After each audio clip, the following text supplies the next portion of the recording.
The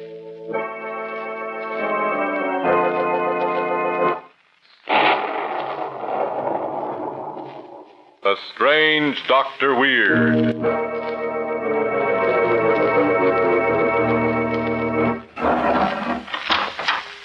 Good evening. Come in, won't you? Why, what's the matter? You seem a bit nervous. Perhaps it would help calm you if I told you a story that I just heard. A strange story about a raven as black as sin that could talk like a man. I call my story The Dark Wings of Death.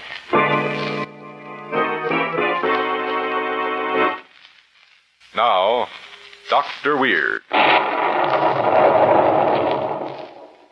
And now for my story, The Dark Wings of Death. It begins in the small East Side apartment of Ned and Helen Kennedy, who are having a slight discussion.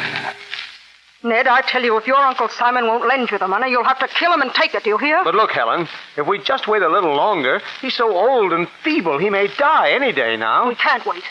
That shortage in your accounts will be discovered by next week. We've talked this all over before. Why are you hesitating now? You're afraid? No, it's not that. It's that pet raven of Uncle's. It makes me so uneasy. His raven. So that's it. You're afraid of a bird. Now, wait a minute, Helen. That raven isn't an ordinary bird. The way it watches me with those red eyes and the way it screeches whenever I'm in the room.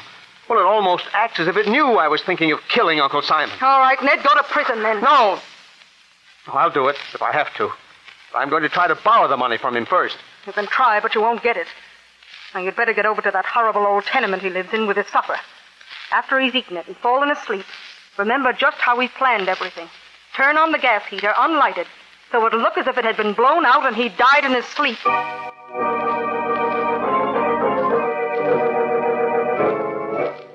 A few minutes later, Ned Kennedy was entering a small, bitterly cold room on the top floor of an ancient tenement building that stood on the very banks of the East River, its windows looking directly down on the cold, gray water. In a bed against the wall, a white-haired old man lay, his face lighting up with malicious amusement as Ned entered.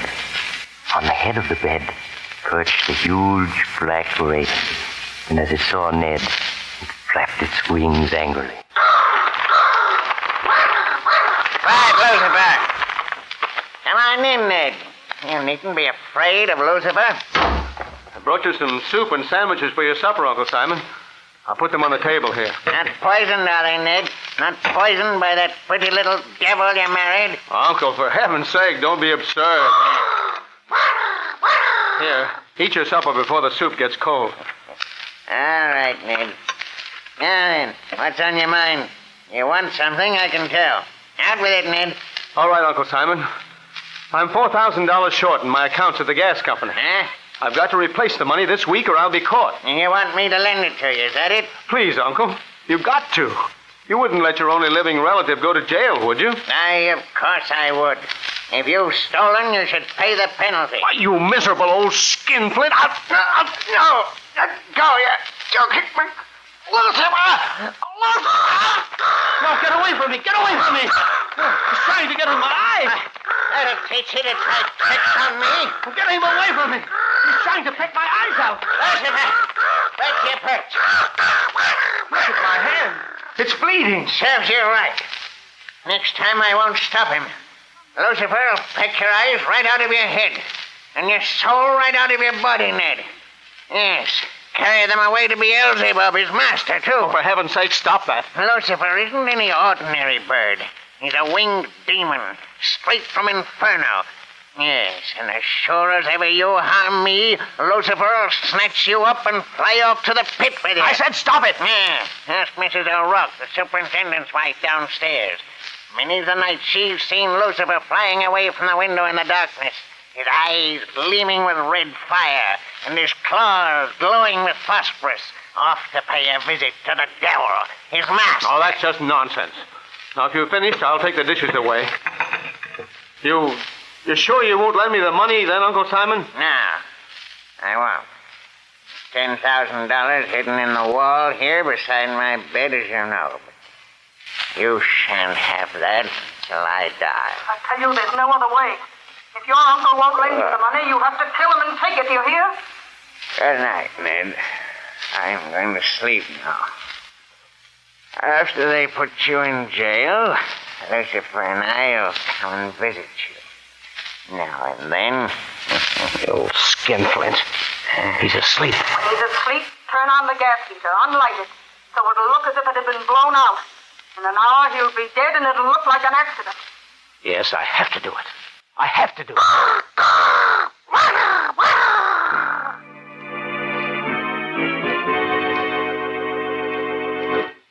Before you take a rest, Dr. Weird, would you tell me the time? You're not leaving already, are you? Oh, not yet, Doctor. Now, Dr. Weird.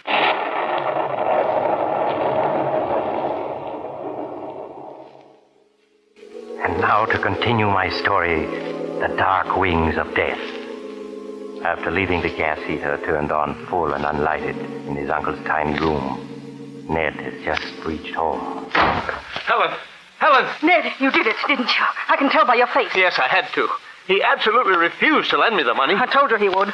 You got it anyway, didn't you? Where is it? Let me see it. Why, I haven't got it yet. You haven't? Why not? Well, I couldn't get it until he was dead, of course.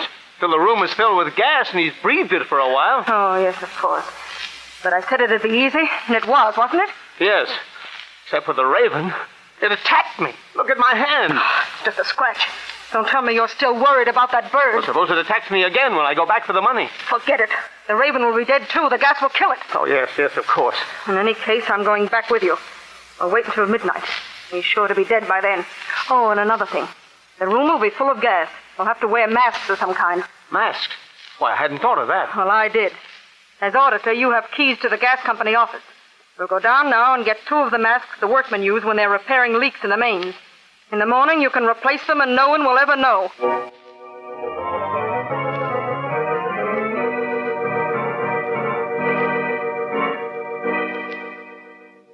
It was just after midnight when Ned stood once more in the cold, dark hall outside his uncle's door, Helen at his side. I don't hear any sound inside. Of course not. They're both dead. Come on, put on your mask and let's get it over with. All right. Here, now, this strap goes over your head. Now, breathe through your mouth. You can talk, too. These masks are the latest type. Talk? Yes, I can, can't I? There. Now, we're all set. Have your flashlight on. Mm-hmm. We mustn't turn on any lights. The least spark would explode the gas and blow us sky high. I know. Come on. He's dead. Of course he is. Where's the raven? Oh, what does it matter? Come on. Help me move the bed. You take that in. All right. Take it easy now. He looks as if he were asleep. Oh, forget him. Where did he keep the money? There's a loose board. Listen, the raven. It's still alive. It can't be. I don't hear it. There, it's perched on that chair. Flapping its wings. Oh, get away from me. Get away. Ned, get hold of yourself. There's nothing there. Nothing, I tell you. There is. It attacked me. Look out. Here he comes again. Trying to get at my eyes. Keep it away. Keep it away. Ned, stand still. You've backed us right up against the window. I tell you, there's nothing there. It's just your imagination. It's coming at my eyes again. I'll stop it. I'll stop it. Ned, that gun, where'd you get it? I brought it with me in case of an emergency. I'll stop that raven. Oh, don't use that gun, you fool. This room is full of gas. The shot would make it explode and kill us both. Look out. It's coming at me again. Don't.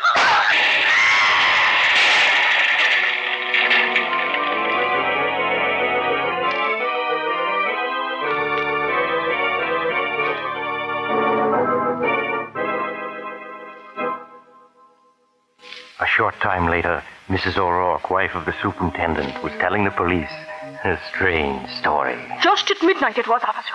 And I'm standing at the window when up above there's an explosion, fair to wake the dead. And outside me window I see a great flash of light. And what else do you suppose? You've already told us, Mrs. O'Rourke. You saw a man and a woman blown clear out through the window and into the river down there. Blown out nothing. They was flying through the air, holding on to each other. And that raven had his claws in the man's hair and was flying away with them, his eyes blazing fire as he took them off to the devil, his master. Now, Mrs. O'Rourke, you're letting your imagination run away with you. I know what I saw. But you can't have seen that, because we found the raven dead on the floor beside the old man's bed. The gas had killed the 2 of them, both together.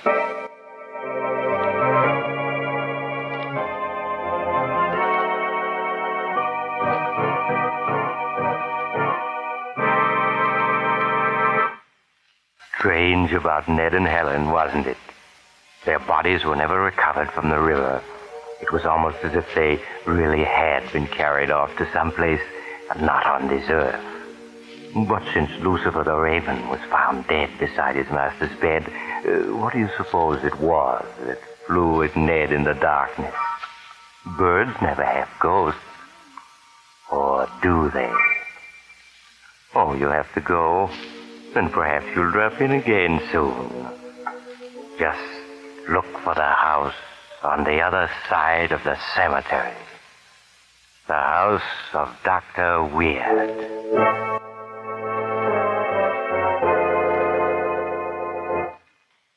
Now, Dr. Weird.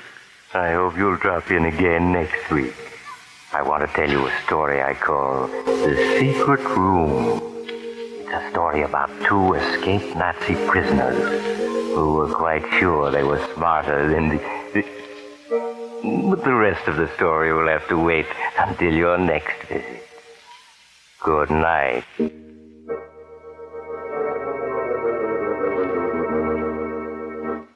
Join us again next week at this same time for another visit with the strange Dr. Weird. The Strange Dr. Weird, directed by Jock McGregor. Dick Willard speaking. This is Mutual.